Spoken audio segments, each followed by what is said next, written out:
Hello there, I'm just adding this introduction in because I didn't press record properly on the Zoom, so I thought I would include a proper introduction to Dr. Sara Savić.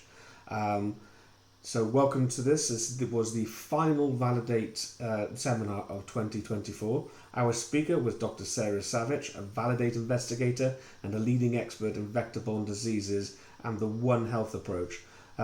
Sara joined from the Scientific Veterinary Institute, Novi Sad in Serbia, and has a distinguished career in diagnostic research and has contributed to over 200 publications. In this seminar, Sara shared her insights on the spread of Leishmaniasis in the Balkan region. I hope you enjoy the seminar. That is fine. Thank you. Can you hear me well? You're coming through loud and clear. Okay, thank you.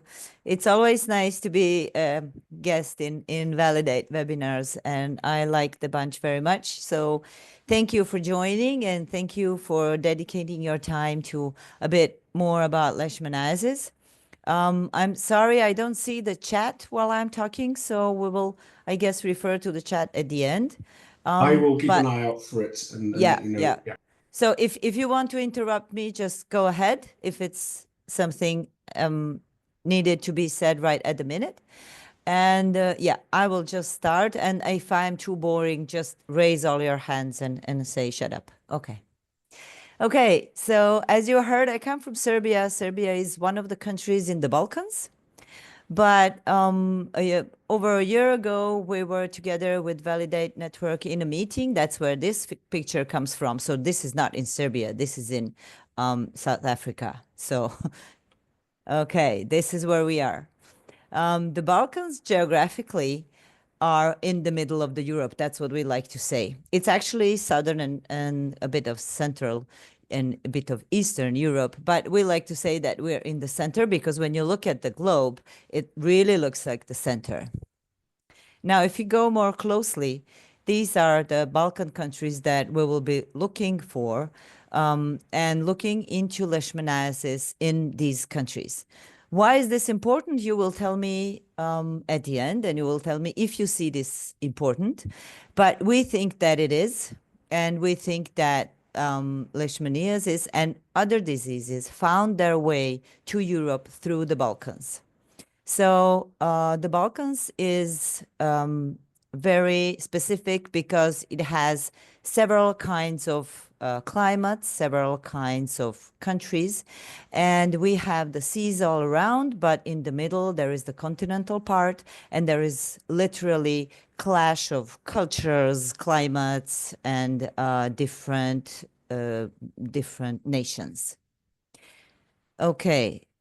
Our climate can be very tough, and it is very tough. It became very tough during the last few years. I have the memory of very many years, and when I was a child, when we have like 28 degrees in summer, it's really hot, and they let me go barefoot. And if there was 30 degrees at the seaside, that was very hot. If it was 32, we were not allowed to go in the sun. So that climate is long gone, and those temperatures are like 10 degrees more. Now we have 40 degrees with no problem for weeks in the central countries. In the Mediterranean countries, the temperature of the air goes up to 38, 37, and the temperature of water goes to 27 degrees. It was literally 27 degrees for weeks this year in Montenegro. That brings a lot of trouble to the whole structure in the atmosphere. So we had also what's it called? The cyclic supercell thunderstorm, and that was very hard on everybody because it literally ran through from the northern to the southern part of the Balkans. It ran through all the countries and made a real mess. You probably saw it on TV. You can see on the slides that there was wind, there was like a tornado, there were ice balls coming out of the sky. There were floods, there were trees flying around, and so on. That was in July. So the weather is totally unpredictable, and of course, we all depend on it. On the contrary, during the winter, there is a lot of snow, then there are snowstorms, and there are like problems with traffic and so on. And in that way, that makes our climate literally really continental. So we have hot summers and we have very cold winters. This year, we will see how it will be.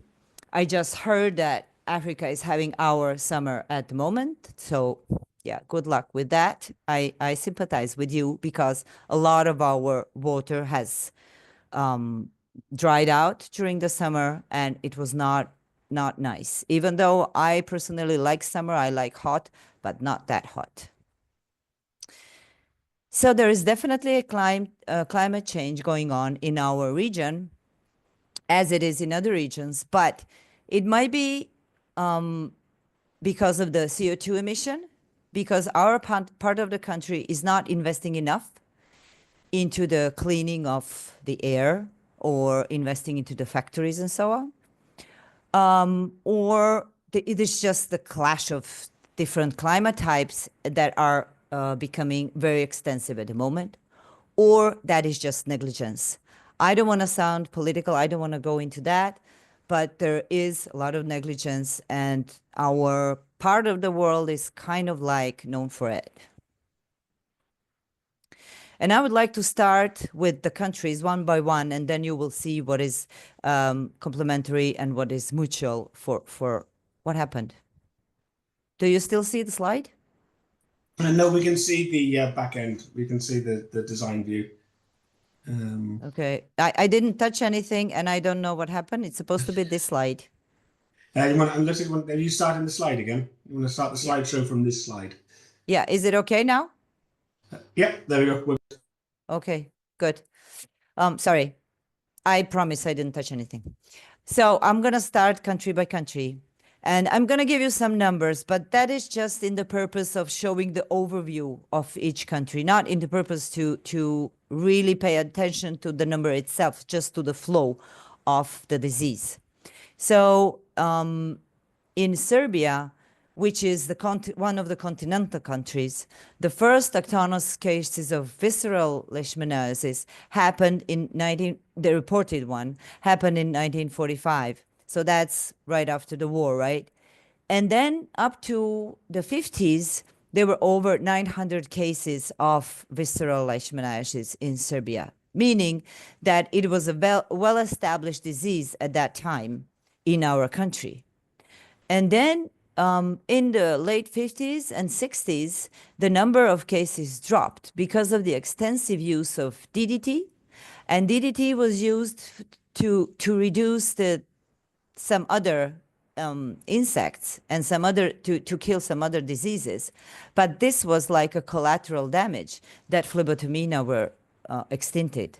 So in all that time, after the 50s only, and during the 60s, only sporadic leishmaniasis cases were found and reported.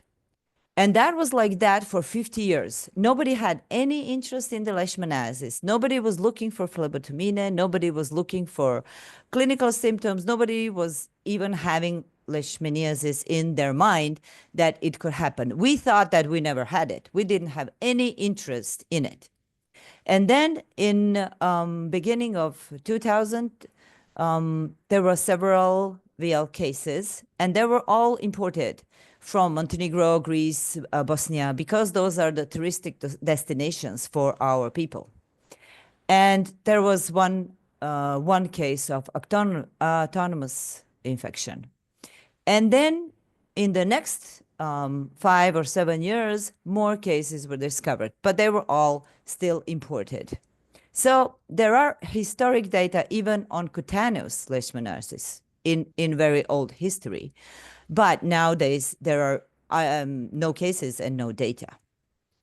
What is more important is dog population. We have started looking into dogs because we had some cases like the ones that are shown on the screen.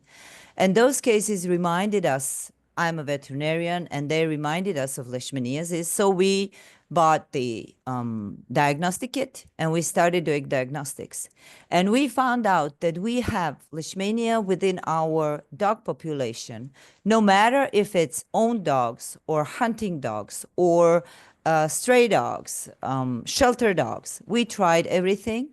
And that seroprevalence is always about 10 or 11% with asymptomatic dogs. So these dogs had no symptoms. With the dogs on the screen, there were extremely positive results.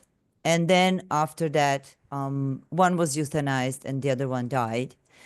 And that was all because we had a collaboration with a friend that I will talk to you about a bit later that showed interest in phlebotomine. But I will go back to that a bit later. Let's go to the next country. The next country is Croatia. That's a Mediterranean country bordering with Serbia. And the history data showed that they had VL even back in 1911. And then in 1930, there was first officially reported cases of VL. And then during the 30s and the 40s, there were a lot of cases, even though a bit smaller number than in Serbia. And then again, during the late 50s and the 60s, there were only sporadic cases due to, again, the insecticide treatment that was done all over the country.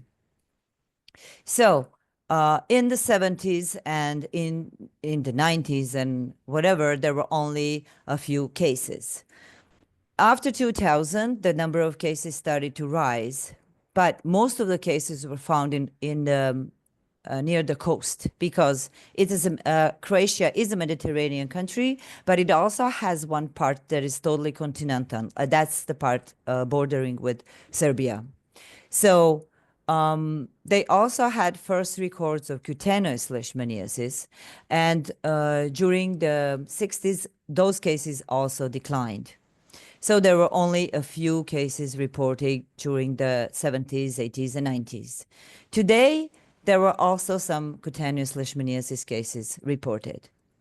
The seroprevalence in their dogs that can be found in publications is 2 to 6%, which is, I think, that is in dogs with no clinical symptoms.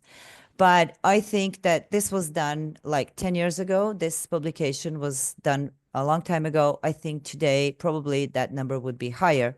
But when they did the analysis of dogs with clinical symptoms, that was much higher, even over 50%.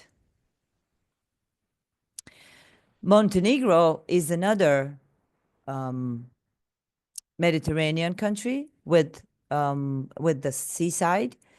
And the first cases in Montenegro were diagnosed in 1924. Then during the 30s, there were sporadic cases, but then during the 40s, the number of cases rose, and it was 200 cases for about 20 years. And then after the 40s, it was more or less present all the time, and even today. So during the period of 2006 to 2015, Leishmaniasis was the second most frequent vector disease in Montenegro, which it is also today. And most of the cases that are found in Serbia, both dogs and humans, come from Montenegro.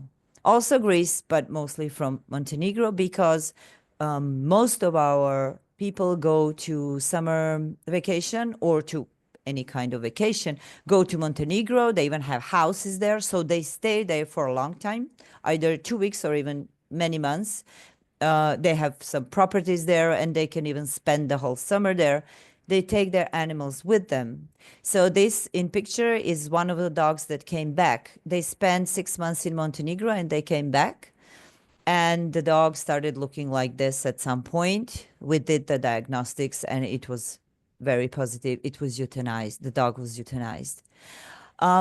In the publications, it says that same, like very likely, like in Croatia, there are only 5% of dogs are positive, the ones that are asymptomatic, but about 47, 48% of symptomatic dogs are positive to Leishmania.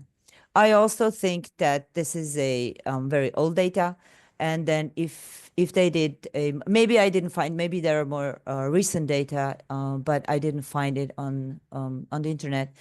But I think that this percent would be higher. They have a fantastic climate during the summer, so that's why many people go there. Now, Bosnia and Herzegovina have a very small part. We are all bordering. All of these countries are bordering with each other.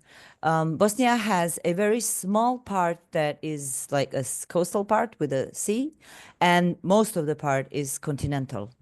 So they started having visceral leishmaniasis cases in the 30s and in the 40s, and similar like in Serbia, most of the cases were imported ones from Montenegro, Croatia, or North Macedonia.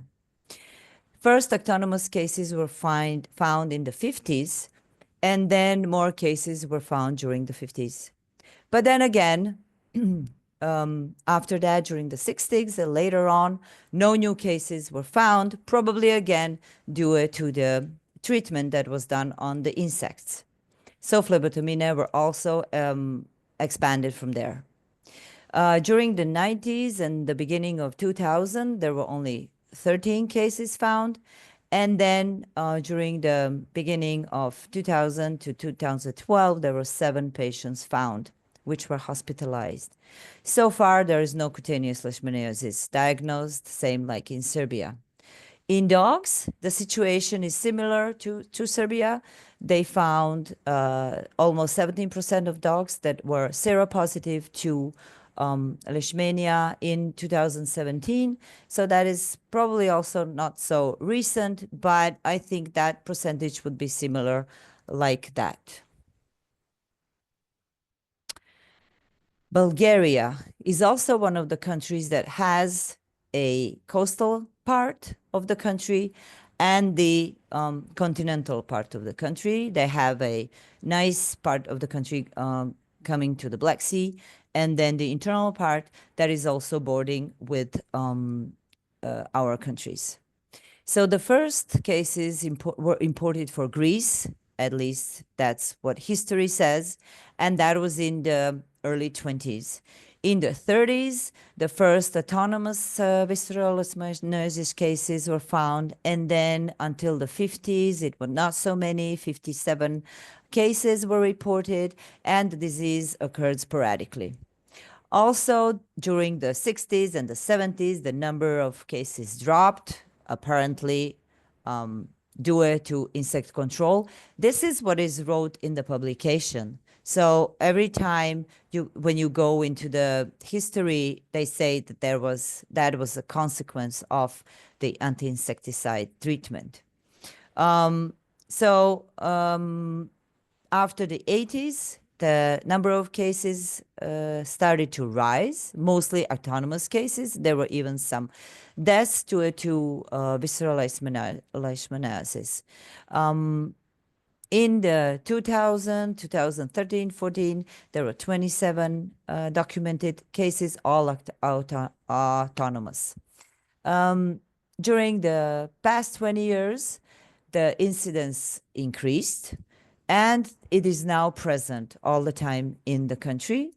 And there are also patients diagnosed with cutaneous leishmaniasis, but it is imported one from Afghanistan, Sudan, and Syria, probably when the migration started or when people were coming from those parts of the world.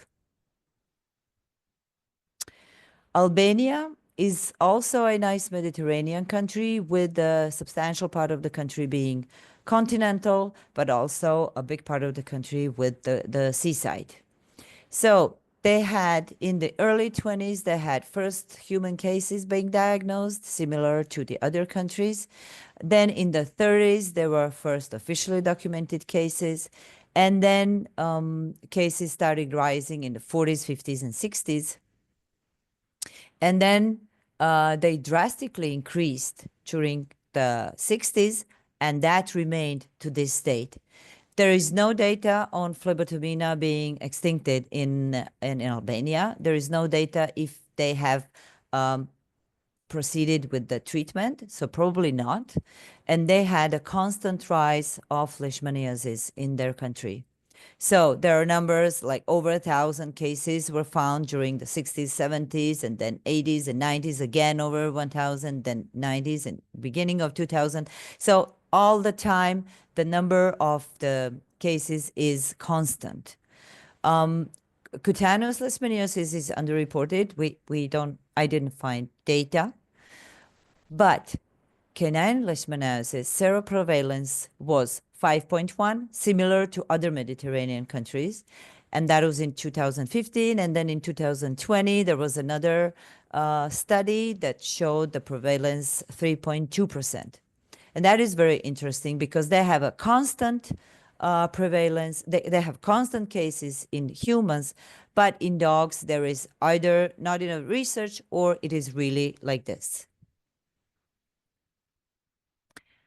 Romania is another Balkan country. And again, at very early 90s, 1912, the first cases of visceral leishmaniasis in Romania were found. And then until 1944, there were no other reports. And then from 1944, so after the war, to 1955, there were 26 cases. And then again, there was the spread use of insecticides, which were performed in the late 50s and the beginning of the 60s. So after the 60s, there were no cases reported, and very similar to Serbia, all the cases were the cases that were found were imported ones. There were several during the 2006, and they were from the workers that returned from Spain, Greece, or Italy. And then there was in the 2013, there were 19 cases found, and there were again no documented cases of cutaneous leishmaniasis. Now, there was a data saying that there was a massive migration of Romanian workers to Mediterranean region in the past 2 decades, and that was presented as a concern because the publication is pointing out that that could make the percentage of illness arise in the future. In 2014, there was a study done showing that 2.9% of dogs were found positive to canine leishmaniasis, but this was done by immunofluorescence test. All the previous that I was talking about were done by ELISA. So this one was done by immunofluorescence test. And when done with ELISA, there was 3.7%. Again, similar like the previous countries. And there were also 8% positive by PCR. And North Macedonia. North Macedonia is the country that is bordering with Greece. So if we know that Greece is one of the countries that constantly had leishmaniasis present, then North Macedonia is the first one that can be endangered by that. And leishmaniasis was present in North Macedonia during and after the both world wars, but there were no precise data. In 24, there was the first autonomous case of cutaneous leishmaniasis that was officially reported. In the 40s, the visceral leishmaniasis was officially diagnosed. And then after the war, the number of cases increased. In the increase was continued over the following time, but then again in the 60s, the insecticides was applied and the number of cases dropped. So during the 2006 to 2012 retrospective study was done, and there were a lot of patients tested for presence of the Leishmania pathogens, and they tested positive. 10 patients were positive without any travel history. And then in 21, there was done the study on canine leishmaniasis, and the seroprevalence varied from 1.9% in the main city of North Macedonia up to almost 10% in the eastern region. So the overall, the medium seroprevalence was about 5%. The most north country in the Balkans is Slovenia. It's a small country that is bordering with Italy and also Austria, but Italy is interesting, and the rest of the Balkan countries. But there was not much information published in history of Leishmania in Slovenia. In 2015 and 16, 5 human cases were diagnosed, but there was no data about traveling of these people, and there was no data on their clinical picture. So this was all a bit vague. In 2000, there were reported some cases of imported cutaneous leishmaniasis, also in 2010 and 2012.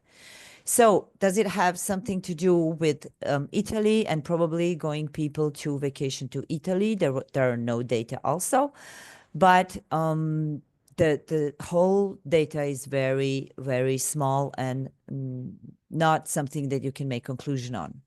Canine leishmaniasis was done in one study, and it came out as 1.9% in the autonomous Slovenian dog population. So they declared it as a risk.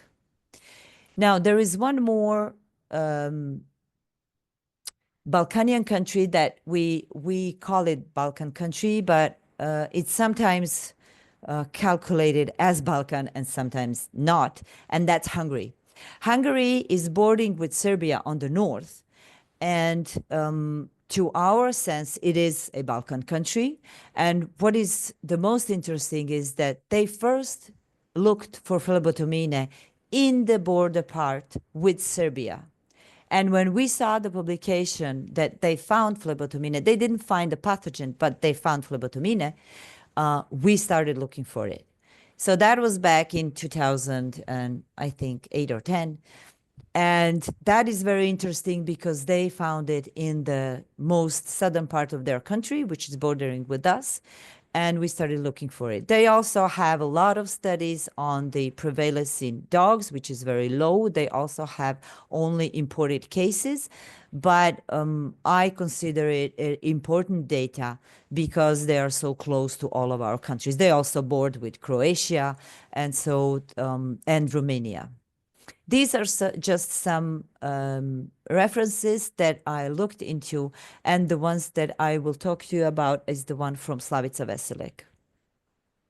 But let's go to the vectors. So we all know that the vectors are sandflies, and the large variety of habitats with favorable climate conditions which enable diverse sandfly fauna to maintain is something that we have here. So our climate enables them to live here. And we had, before even discovering Leishmania as a pathogen, we had phlebotomine. We just didn't know that they're back. So we have prompted by outbreaks of Leishmaniasis. Sandflies were investigated from 47 through the 70s, late 60s, but okay, let's say 70s. And then during this period, the sandfly fauna of Balkans was diverse and included 12 species. Studies conducted in the past 10 years indicate that the diversity of sandflies grew with 2 additional species. You will see it in the table later on. And the distribution of sandfly species also changed through north. So they are spreading to north, as I said, all the way to Hungary. All detected species belonging to Phlebotomus genus are proven and suspected vectors of Leishmania pathogens. Leishmania infantum is the most significant causative agent. So it causes visceral and cutaneous leishmania in Balkans countries, and they are detected in humans, dogs, cats, golden jackals, and gray wolves as wild animals, and also sandflies. So we have proven the presence of the pathogen in all of these species that I'm telling you now. Leishmania tropica is detected in sandflies. So there might be a role of this parasite in cutaneous leishmania, but that must be further investigated. This is not something that I have done, so this is from the publication. Now, this is a very nice, what you see on screen, this is a very nice poster that is made by MedLab Secure. And it shows about phlebotomina, about what they are, about how they behave, what they like, how they bite, and so on. So I think that is something that people should know. People know everything about mosquitoes in our countries. They know quite a bit about ticks, even though they're not sure what tick looks like, but they know quite a bit. But about phlebotomine, I think they know nothing. They just know that they are silent, that they cannot be seen. We also have a name that in Serbian they call it unseeable ones. So it's nevidi. It means unseeable ones. So we even gave them name, a folk name for it, that they're hard to see, but people do not know a lot about it. And these are the species of sandflies that can be vectors. You can see it through the table. So C is for confirmed vector and S is for suspected but not confirmed vector. And you can see that Leishmania infantum is the most prevalent one. This is done in a publication from Slavica Vasilek, and she was the person that pushed me kind of like into Leishmania. I was already looking into the pathogen and the prevalence in dogs. When she came up to me and she says, I want to collect phlebotomine. And I was like, I want to collect sandflies. And I was like, oh my God, really? And she said, yes. And I said, we don't have those. And she said, yes, we do. We just didn't look far enough. And I was delighted by her decision. She did a PhD on sandflies. We did the analysis of them. We found pathogens in them. And so that was very eye-opening, because she went through the whole country of Serbia and even through some other countries and looking for phlebotomine. And that is where when our real research started, actually. Why do we need the 1/5 lens for this? As I told you, there is a lot of movement within the Balkan countries. Touristic, business, living, whatever. There's a lot of movement among us. And we are all related because most of the Western Balkan countries used to belong to Yugoslavia. If you're a very young person, you have probably never heard of Yugoslavia. But if you are 50 and over, you probably have. So we all belong to one country, and we all spoke the same language. And due to that, our connections are still strong. We also still understand each other. And therefore, the movement is very frequent. Apart from that, during the last few years, we all have pets, and we also carry our pets with us, and we carry them wherever we go. I love the pictures of the cute dogs in traveling and so on, but that is a very responsible thing to do. The only thing that Europe in total, now I'm talking about the whole Europe, the only thing that Europe asks you to do when you travel is to have a rabies test. That's the only thing. You don't do tests on Dirofilaria, Anaplasma, Ehrlichia, or Leishmania. We don't do those tests either for traveling or either after traveling. And that's the awareness that we miss. That's what I was telling you about when I said that we lack awareness. That is because people don't know what can be caught in other countries and what can you bring back. Dogs are the most interesting species when we talk about Leishmania, because they're the reservoirs. They can be reservoirs. They can be without symptoms. They can carry the pathogen. They can have the symptoms much later, and so on. We had people, when we diagnosed Leishmania in their dogs, they read on Google. They found a lot of information, and they tell us we want to put our dog to sleep. Why? Because we saw on Google that they are a reservoir, so that if we have sandflies, we can get infected, our neighbors can get infected. We don't want that. We want our dog to be put down. So in our country, there is no legislation considering Leishmania, not for testing, not for when it turns out positive. And that is the same for the whole Balkans, for sure. I know that there are some countries that had the practice of euthanizing positive dogs or dogs with clinical symptoms or whatever, but we never had that. So we didn't even get to the point to test the dog after the vacation, or we haven't even got to the point to give dog the protection before going to the other countries, especially to the seaside. So that is the part that I would like to put my point on. One is that there is no control, and the other is that prevention is very poor. So if you go to the vet and you say, I want to take my dog there and there, they will tell you, yes, you have to take the protection. But they will give you the protection that they have in their practice at the moment. Nobody will ask, is this protective also for Leishmania? There are protections against fleas or ticks or mosquitoes, but not all of them protect for everything. So you have to be very specific. If you want to protect your dog against Leishmania, you have to be very specific to which device you want to implement. So as I said, especially from Serbia, people go everywhere, to Croatia or Bosnia, Montenegro, Albania, Macedonia, Greece, also Italy. So, and they take their dogs everywhere. In continental part, disease awareness is poor, like I said, and the disease is not notifiable in most of the Balkan countries, but for humans. And there is no joint reporting system.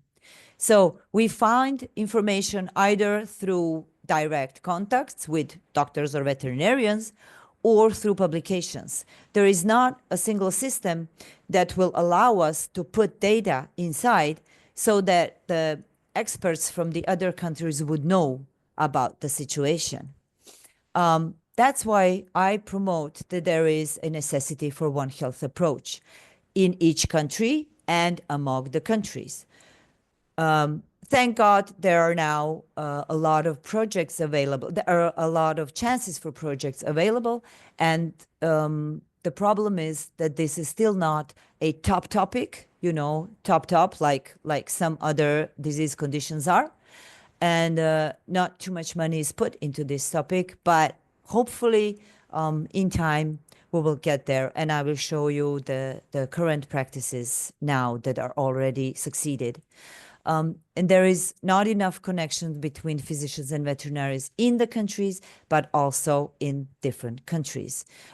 We find information in the congresses and international symposium and so on. That's how we learn from each other, and also publications.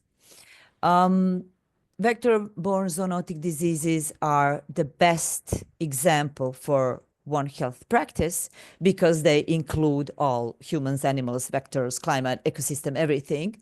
And Leishmania is one of the perfect examples. If you want to practice One Health, I would say this is the perfect disease to do it on. WHO gave areas of endemic and non-endemic visceral leishmaniasis in Europe and the whole region. In 2014, this is what it looked like. And so the greens one are the endemic ones, and the gray one are non-endemic. So you can look closely in the middle. You recognize can you see when I move my mouse? I don't know if you can see it, but when you see the boot of Italy and then across the sea, this is the Balkans. So some of the countries had no data at that time, but some of the countries are shown that are already endemic. And then we go to 2020. You can see now that every country is See, all of these countries are now with a bit of red, where Leishmania infantum has been found in either humans or animals. So this is Hungary. I don't know if you see my mouse. You can see this is Hungary. This is Serbia. So it went all the way. Now I want to show you just a quick. Do I have time? Am I over time? Okay, just 5 more minutes. I want to show you two projects that might make a change. One of them is Klimos project, and it's a Horizon European project about providing better understanding of climate and environmental drivers of sandfly-borne diseases. In short, they are making models on spreading on phlebotomine, having in back mind the spreading of Leishmaniasis together with phlebotomine.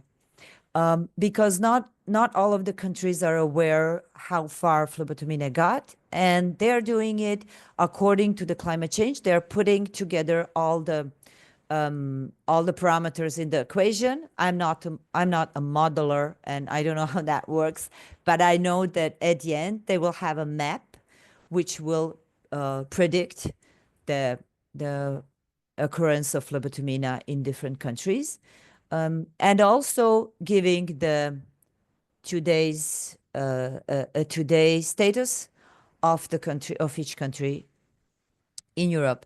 So that would be very good if you're a vet in your practice and somebody comes to you and say, I want to travel to there, and they will, or you're a doctor, doesn't matter. And then you go, you say, I want to go there, and they say, okay, I will show you what you have to be careful of, and there is a risk of this, and then you have to take this and this prevention. So that in a very good future, I think that's a very good goal, because they want to develop a general public health risk assessment method for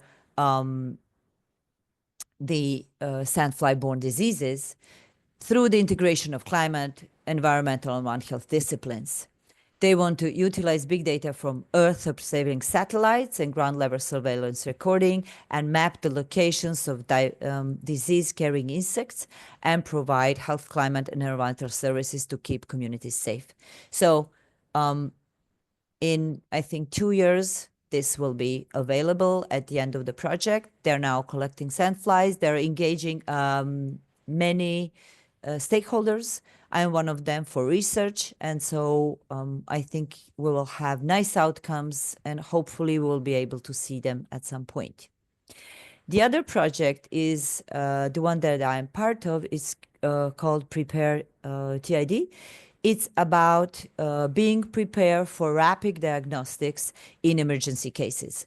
So when a new pathogen comes, diagnostic devices are made that can be brought to field, that can be quickly adapted to a new pathogen, that are simple to use, that can be broadly used, and to be ready if a new pathogen comes.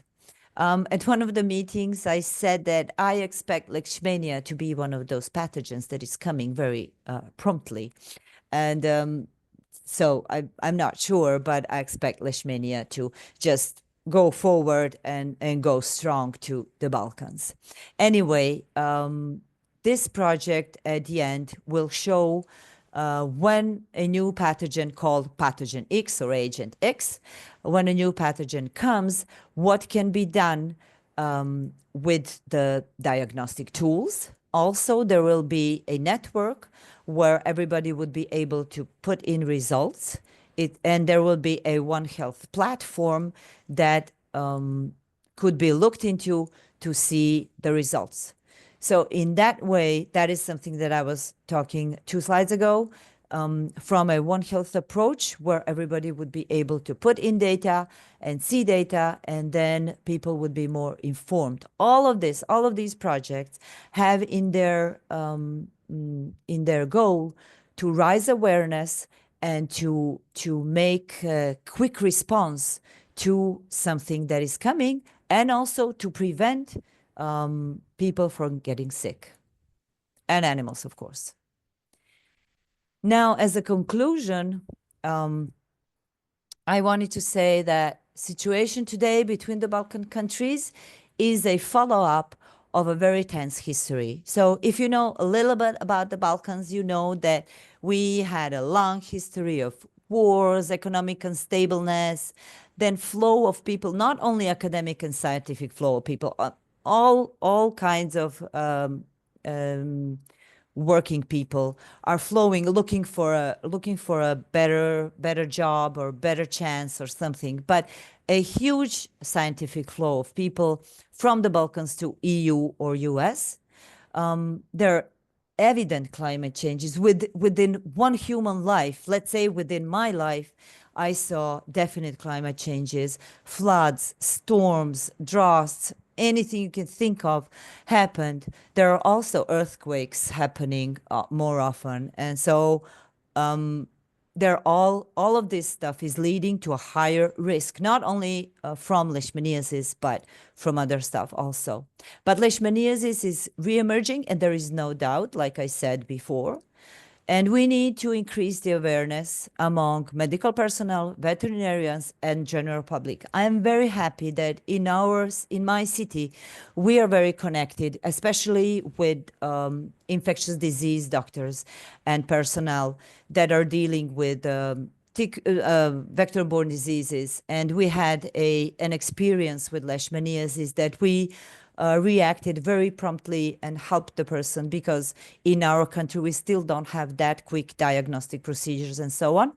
So with raised awareness, then the connections come, and then the activity comes. We have to establish monitoring and control programs for vectors, reservoirs, and humans. So that means dogs also, or other animals, or wild animals, or whatever. So reservoirs is a very huge word to say. It's not only in phlebotomia. That's not enough. And that's why I said that dogs are very, okay, Blakely, I see you. That means I'm too long. This is the last slide, I think. So that means that, okay, vector prevalence in vectors is fine, but reservoirs are very important because our health depends on that. Active disease detection for early diagnostic, hopefully that will be done after the project is finished. Sophisticated detection of pathogen, that means detection of DNA. Work on prediction, hopefully will be done by Climax project. And One Health approach with open data policy and disease reporting system. There is one thing happening today in Balkan, it's called Open Balkan Program. We are now getting chances to connect, but it is the progress will be slim until all the Balkan countries enter this program. That's it. Thank you very much, Sara. That's great.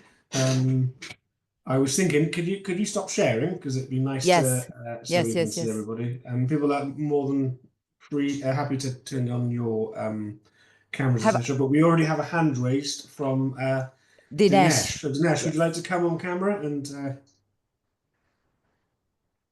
and ask your question? Thank you very much, Sara. Excellent presentation. Thank you. I actually enjoyed it very much. Though it is a little bit late, in Bangladesh. Anyway, but congratulations. So I have few questions. The first question is, what is the pathogen? Is it Dunavani or Infantum? In the Balkan? It is Infantum. The second thing is the serological test like DAT or RK39, the rapid test. Does it work in your areas? We have, okay, I'm not sure I understood well. Let me answer and you will tell me if I understood well. We usually use ELISA, but from rapid test, we have only the commercial ones, and it's mostly IDEX rapid test. Is that what you asked me? Yeah, I think, RK39 or DAT, might work there.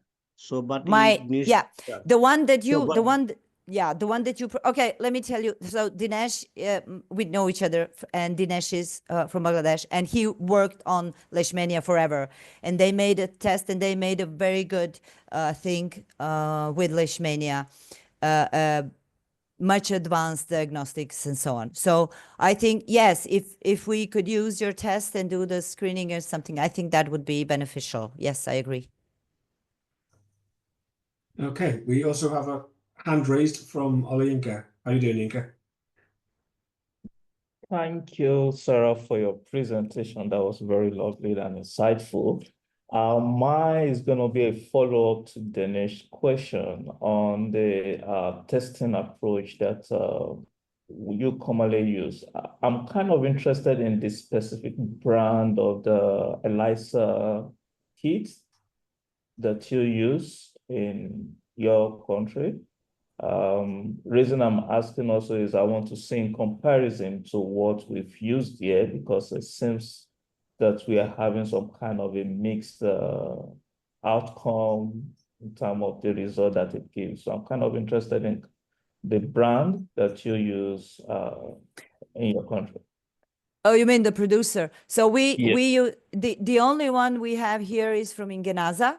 Oh, it's now Gold Standard. They change names all the time. But anyway, you know Ingenaza.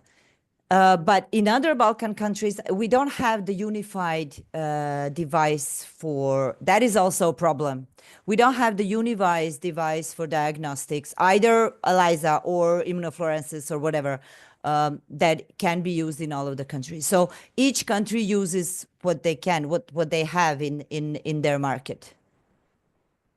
All right. Probably my second question is, what recommended protocol will you advise, for detection of leishmaniasis? Well, for screening, Yes. like for screening the dog population, I would always use for non-symptomatic dogs, I would always use ELISA because it's simple, it's fast, and you can do a lot of samples and then see where you are. But if you have dogs with clinical symptoms, that I think immunofluorescence is much better to use if you have experience with it, of course. So we are still, it's a very big difference if you're endemic or non-endemic region also. If you're in endemic region and you perform ELISA, then you will get probably not sure what you got. But in a non-endemic region, for screening in dogs, ELISA is fine. What of in humans? Oh, I don't know. I think they use immunofluorescence. I'm a vet. Okay. All right. Sorry, I'm just kind of asked whether you've got an idea. Thank you very much. Yeah, thank you. Thank you. So do we have any more questions? You can either raise your hand or you can type it. We are coming up to the top of the hour, so we could probably squeeze one more in. Yeah, I'm sorry I was so long. I didn't plan on it. I'm so sorry. You should have come in the screen earlier.